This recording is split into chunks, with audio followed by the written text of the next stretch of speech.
Bom dia, boa tarde, boa noite. Dependendo do horário que você esteja assistindo a este vídeo. Dando prosseguimento na leitura da coleção Fonte Viva, vamos fazer hoje uma leitura do livro Pão Nosso, que tem por título Nas Estradas, e diz assim: E os que estão junto do caminho são aqueles em quem a palavra é semeada, mas, tendo-a eles ouvido, vem logo Satanás e tira a palavra que neles foi semeada. Palavras de Jesus narradas em Marcos 4:15. Jesus é o nosso caminho permanente para o amor divino. Junto dele seguem esperançosos todos os espíritos de boa vontade, aderentes sinceros ao roteiro santificador.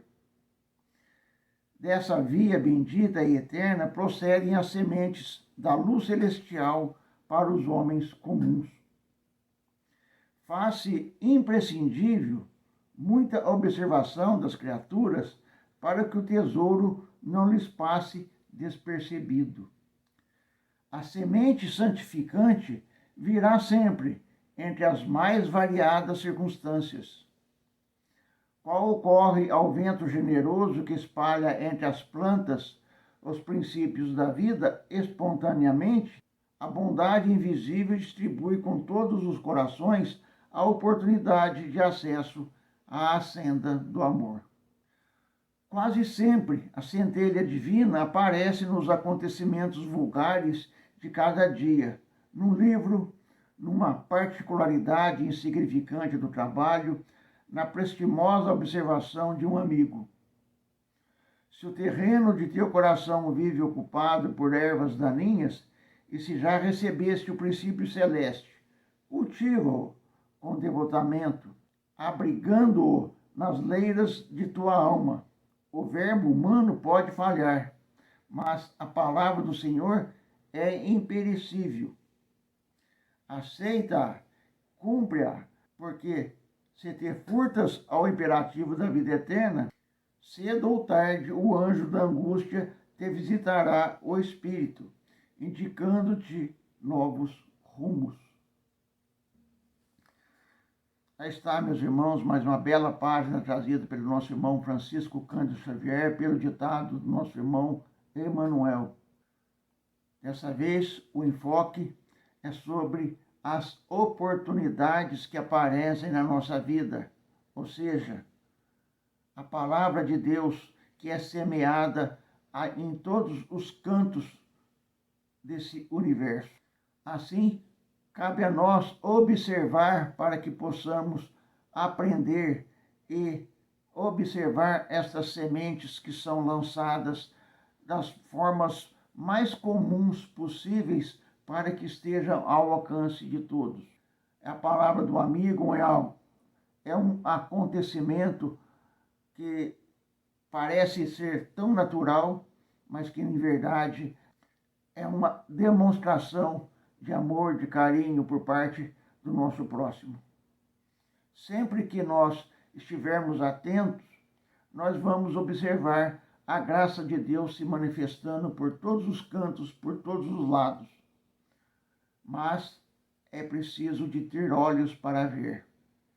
Sem isso, ficaremos sempre perdidos no meio do matagal dos nossos pensamentos, sem que atenhamos para as coisas que estão acontecendo fora desse matagal ou dessa bolha.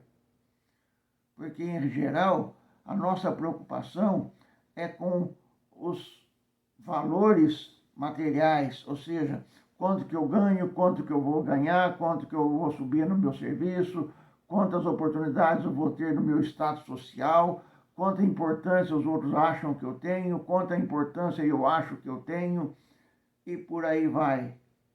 Ou seja, todos os pensamentos egoísticos, voltados apenas e tão somente para mim.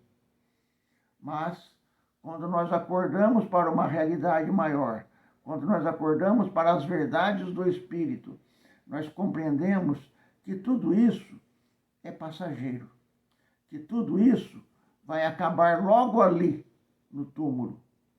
E aí nós vamos sentir muita falta e nós vamos ter desejado nunca ter nos perdido nesse matagal inebriante que é as coisas da vida material. Eu digo inebriante porque as pessoas são levadas com muita facilidade pelo brilho e pelo fascínio das coisas da matéria. Fôssemos assim também para as coisas do Espírito, por certo não estaríamos mais aqui nesse planeta de provas e expiações. Mas, como assim não é, aqui estamos, e por sinal, muito atrasados, muito apegados às coisas da matéria, muito apegados aos valores da matéria, muito apegados aos desfrutes da carne, aos prazeres. E isso nos afasta do caminho de Deus. Não que não devamos ter alegrias, sim, devemos ter alegrias, mas com cometimento, ou seja, de forma que não extrapolemos a nossa realidade espiritual. É plausível a gente ficar feliz com a felicidade dos outros. É plausível ficarmos alegres quando algo bom aconteceu para nós. Mas devemos ficar muito mais felizes quando nós encontramos a palavra de Deus. Nós devemos ficar muito mais alegres quando nós a percebemos no nosso dia a dia, porque então significa que estamos acordando, significa que estamos, de fato, olhando com os olhos de ver.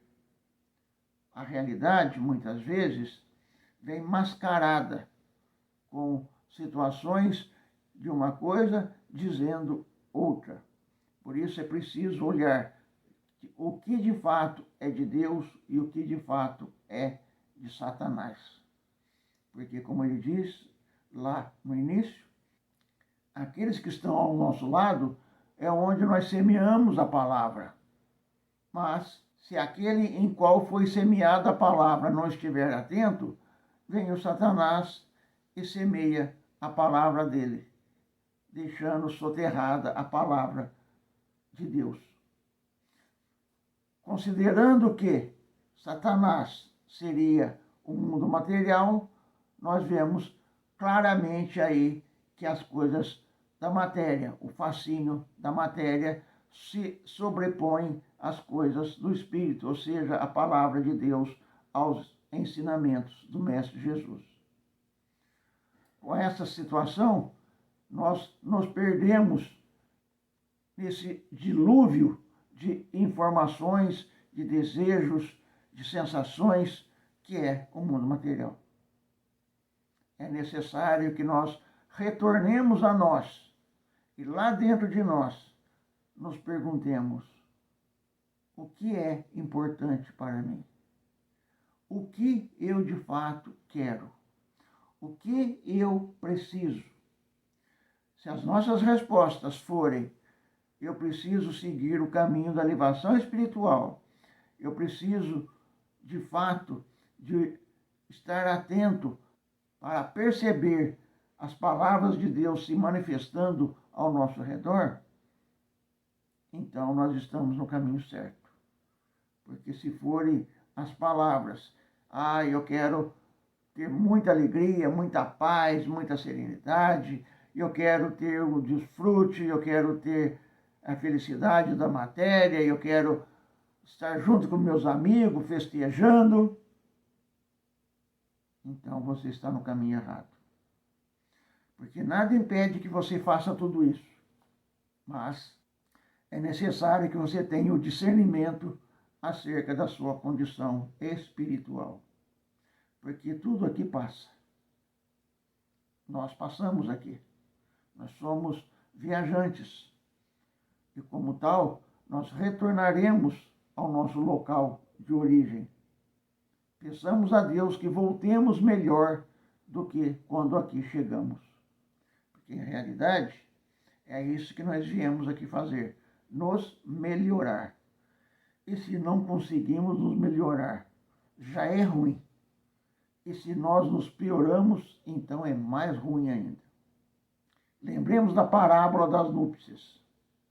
Aquele que entrou lá no salão e não estava com a roupa nupcial adequada e foi amarrado e jogado nas trevas exteriores, onde há dor e ranger de dentes. Ou seja, nós voltaremos para o caminho da dor e do sofrimento e da angústia, porque nós não aprendemos nada com a nossa jornada. Nós não acrescentamos valores à nossa condição espiritual. Era isso, meus irmãos. Que as bênçãos de Deus, nosso Pai, de Jesus, nosso Mestre, nos abençoe e nos fortaleçam, para que possamos ter olhos de ver, que possamos sentir, que possamos perceber a palavra de Deus e a graça de Deus ao nosso redor. Que as bênçãos de Deus, nosso Pai, de Jesus, nosso Mestre, nos ilumine e nos fortaleça hoje e sempre. Que assim seja.